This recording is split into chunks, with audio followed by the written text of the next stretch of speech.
दोष हो, कोई दोष हो गए।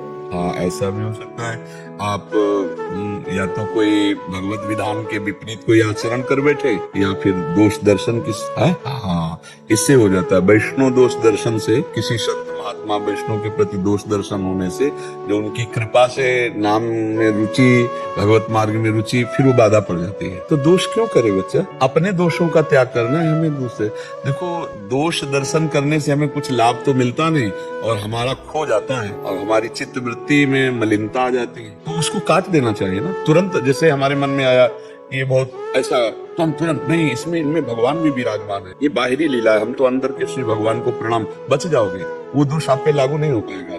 मन अगर कहीं भी दोष करता है, तत्काल वहां भगवान देखने की चेष्टा करो, तो आपका सत्य भाव उस असत भाव को काट देगा, वो आप पे लागू। और जब आप उसी में डूब जाओगे, फिर गड़बड़ हो जाएगा। फिर चिंतन बन गया ना गाढ़। दोष दर्शन, दोष वार्ता, निंदा, ये सब भक्ति में बहुत बाधक है। पर निंदा के ते आवत नहीं कछु हाथ, मूरख पर्वत पाप को ले चल अपने साथ। अरे तेरे भावे जो करे भलो बुरो संसार, नारायण तू बैठ के अपनो भवन विहार। काहे कि हम दूसरे की कूड़ा बटोरने की सोचे, हम अपने घर का पहले कूड़ा हटा लें, अपने हृदय को साफ कर लें। नहीं तो आज जो है, जब एकांत में होना, तो वृंदावन को माथा रख के प्रणाम करना और कहना, हे वृंदावन धाम, हे वृंदावन के व्यक्त अव्यक्त महापुरुषों, हमसे जो शारीरिक मानसिक वाचिक अपराध बना हो, जाने में या अनजाने में, सो मुझे क्षमा किया जाए। जब तक 2-4 बार ऐसा करना, अपने आप सही हो जाएगा। ठीक है, हाँ। और आगे से जब किसी पर दोष दर्शन हो, तो तत्काल भगवत भाव कर लेना, तो बच जाओगे।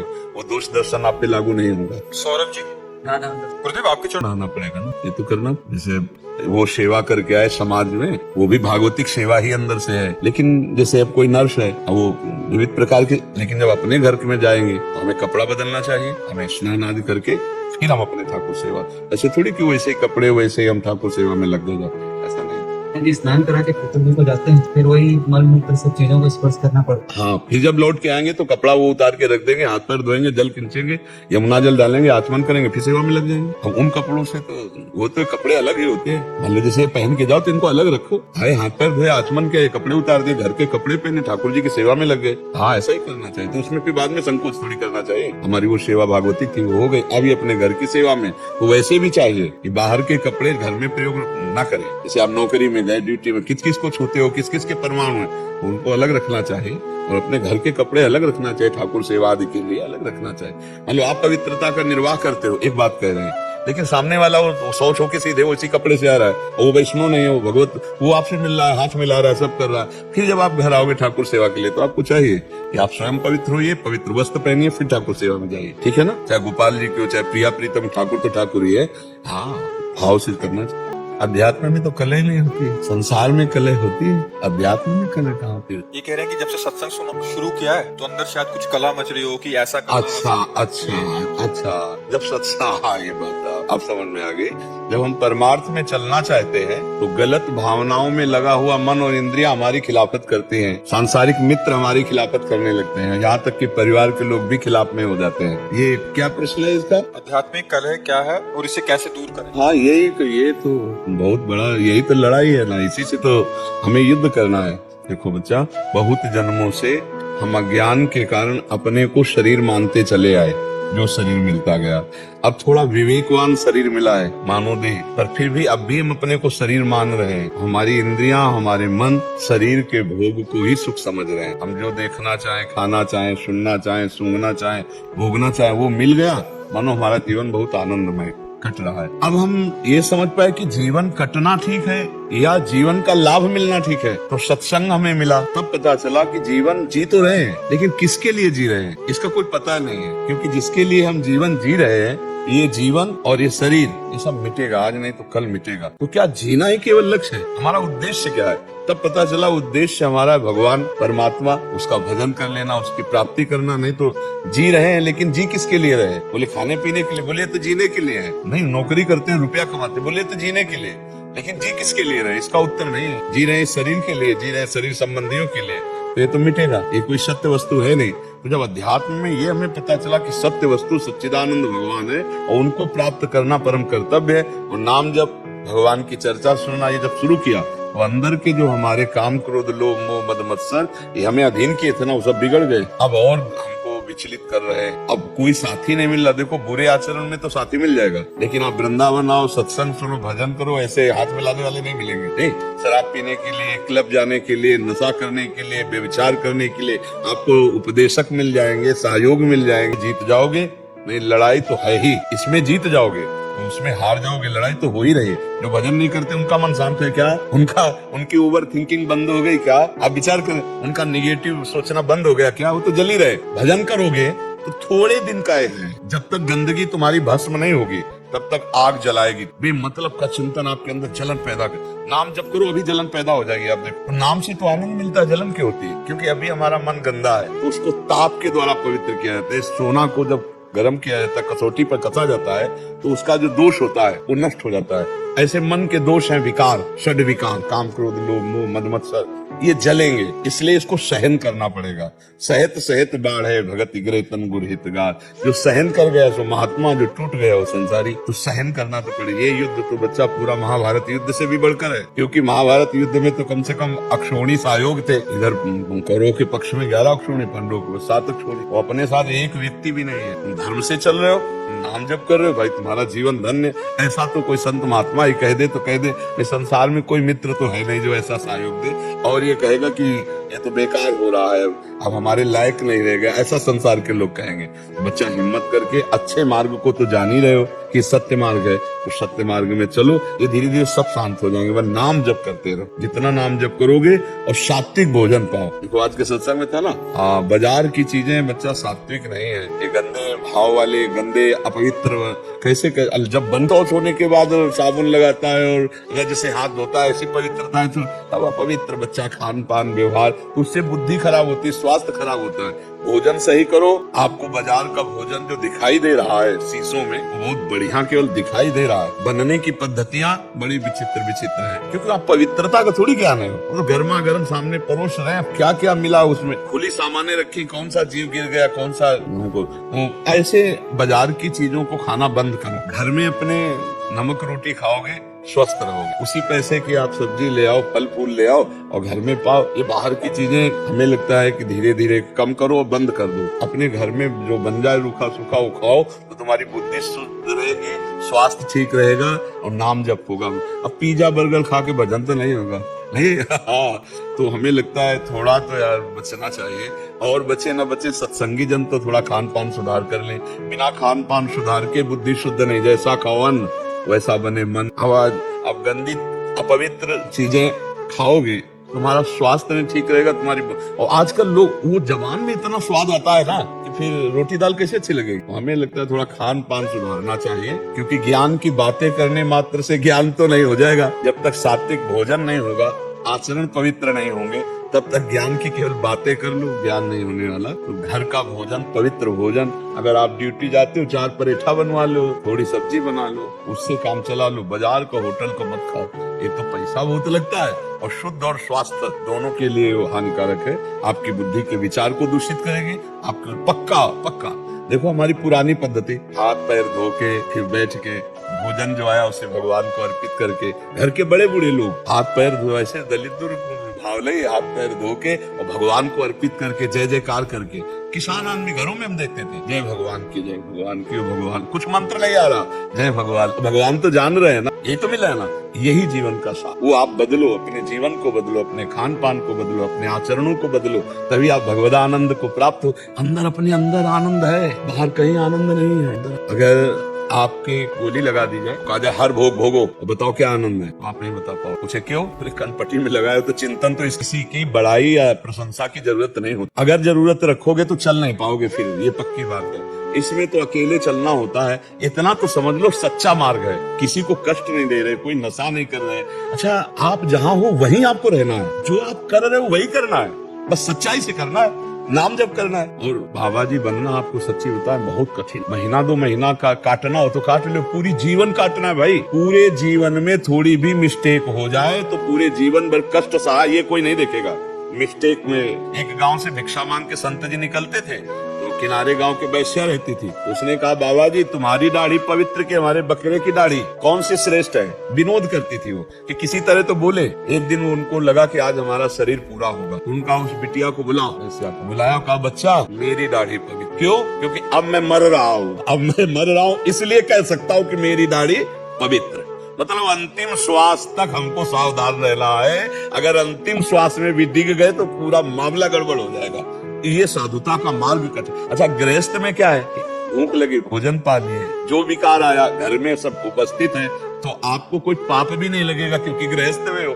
तो तुम वहां रह करके भजन कर सकते हो, भगवत प्राप्ति कर सकते हो। लेकिन बाबा जी बनकर सच्चाई से चलना बहुत, बैलेंस बना के चलना तो अलग बात, लेकिन सच्चाई से चलना बहुत कठिन बात है। और उस सच्चाई से आप गृहस्थी से भगवान को प्राप्त कर सकते हो। पत्नी है, पुत्र है, परिवार है, धर्म पूर्वक कमा रहे, संत महात्मा गौ आदि की सेवा भी कर रहे, नाम जप कर रहे, तो इसी से भगवत प्राप्ति हो जाएगी। रुपेंद्र साहू जी, राधा वल्लभ श्री हरिवंश महाराज जी, मैंने अपने जीवन में बहुत सी गलतियां की हैं, बहुत से पाप आचरण हुए हैं। उन पापों का प्रायश्चित करना चाहता हूँ। इन पाप कर्मों से किसी काम में मन नहीं लगता महाराज जी। अब सच्चा प्रायश्चित है भगवान की शरण में होकर भगवान का नाम जप करते हुए ये नियम ले लेना कि आज के बाद हम कभी वो गलती नहीं करेंगे जो गलती हमने की। भगवान गीता जी में कहते हैं सर्वधर्मान परित्यज्य माम एकम शरणम व्रज अहम त्वाम सर्व पापेभ्यो मोक्षयिष्यामि मां। मैं तुम्हें पवित्र कर दूंगा, शुचा, सब पापों से मुक्त कर दूंगा, तुम मेरी शरण में मन मना भो मद भक्तो माद्याजी माम नमस्ते।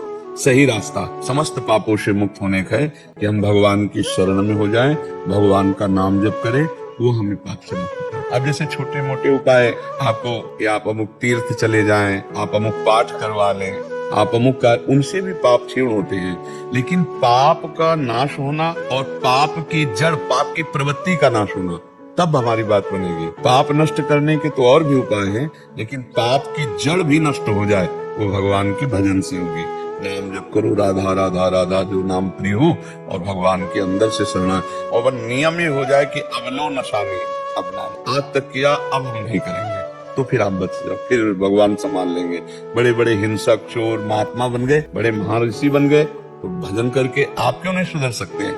है नहीं? आप हिम्मत करो और वो पाप जो हुए दोबारा पुनरावृत्ति ना करो। उलट गए, बस फिर बात, उलट गए, जहां हम गलत मार्ग में चले थे उलट गए, अब हम भगवान के सन्मुख हो गए और पक्का नियम लेके अब गलती नहीं होगी, तो नाम जब प्रारंभ कर दो, भगवान के आश्रित हो जाओ, वो पाप नष्ट। अनु जी, रजनीश कौशिक, श्री हरिवंश महाराज जी, हम न्यूजीलैंड से यूट्यूब के माध्यम से आपका प्रवचन सुनते हैं।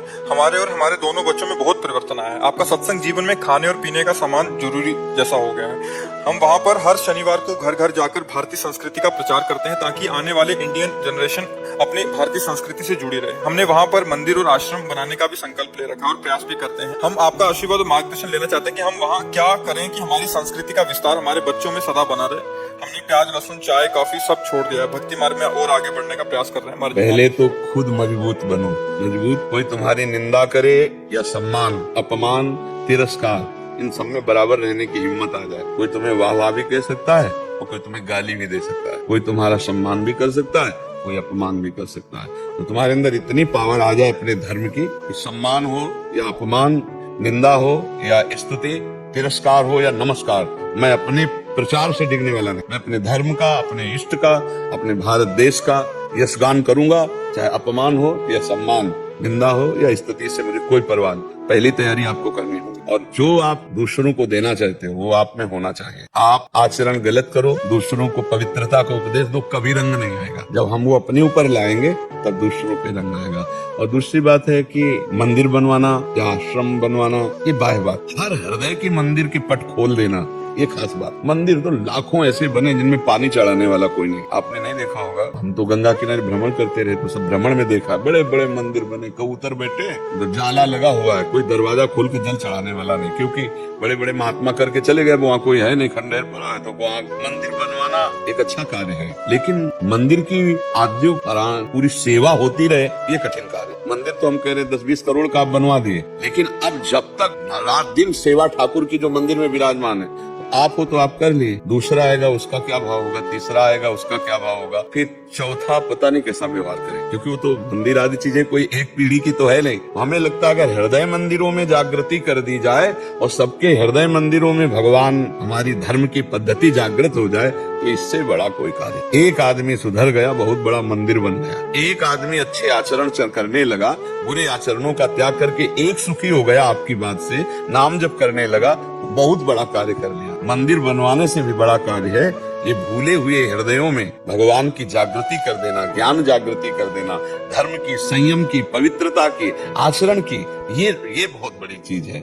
इसीलिए हम बाह्य व्यवहार को ज्यादा महत्व नहीं देते, हम देते हैं आंतरिक व्यवहार का। जैसे बड़े जन आए भारत के, तो उनसे यही बात कही कि हमारे भारत को धन देकर, अन्न देकर, सामग्री देकर सुखी नहीं किया जा सकता। उनकी बुद्धि को सुधारा जाए। उनकी बुद्धि में आध्यात्मिका, जब तक अध्यात्म नहीं, बुद्धि अगर आध्यात्मिक ही नहीं है तो बेविचारी बुद्धि, व्यसनी बुद्धि, हिंसक बुद्धि, आप चाहे जितना धन और सामग्री दे दो, इससे संतुष्ट होने वाली नहीं। तो ऐसे ही हम प्रचार का उद्देश्य जनमानस में भागवतिक भाव आ जाना सबसे बड़ा है। ज्यादा संकल्प उधर मत बनो कि हमें मंदिर बनवाना है या हमें आश्रम बनवाना। संकल्प बनाओ कि प्रभु मुझे सामर्थ्य दो, मैं जनमानस पर, चाहे देसी हो चाहे विदेशी, हम सब, जहाँ तक मेरी सामर्थ्य है, मैं उसे अच्छे मार्ग को, अच्छी बात को, भगवान आपके नाम को उसे दे सकूं, ऐसे मुझे सामने। क्यों ऐसा ठीक रहेगा ना? हाँ, इसी हर शनिवार जा रहे हैं बच्चों को पढ़ाने का। बिल्कुल ऐसा ही करो। और ये डोनेशन शब्द बहुत खतरनाक है, बहुत खतरनाक है, बहुत खतर। जो इसके चक्कर में पड़ गया, समेट लिया इसने, बहुत बड़ा विचित्र है। जो डोनेशन शब्द है, दान पुण्य, रुपया पैसा, बहुत खतरनाक। स्वाभाविक भगवान तुम्हें दे दे कि भाई अब गया है तो आप बनवा लो मंदिर, लेकिन डोनेशन ले करके, मांग मूंग करके, मुझे लगता है कि है ना, हाँ, वो अपने पास है तो हम छोटा बना लिया अपने पास है तो हम बड़ा बना दिया, और कुछ अर्थ जमा कर दिए मंदिर के नाम। अगर मंदिर बनावे तो अर्थव्यवस्था भी, उसी के पैसे से मंदिर में ठाकुर पूजा, मंदिर के ठाकुर बना दे, वो मंदिर बना दिया, ठाकुर बैठा दिया, पूजा की व्यवस्था नहीं की तो फिर ठीक नहीं ना। हाँ, फिर अपराध बनता है। हमको तो लगता है जनमानस के हृदय मंदिर में भगवान का प्राकट्य हो जाए, सब भजन परायण हो, सब शांत हो, सब प्रसन्न हो, सब स्वस्थ हो, ये बहुत बढ़िया बात है।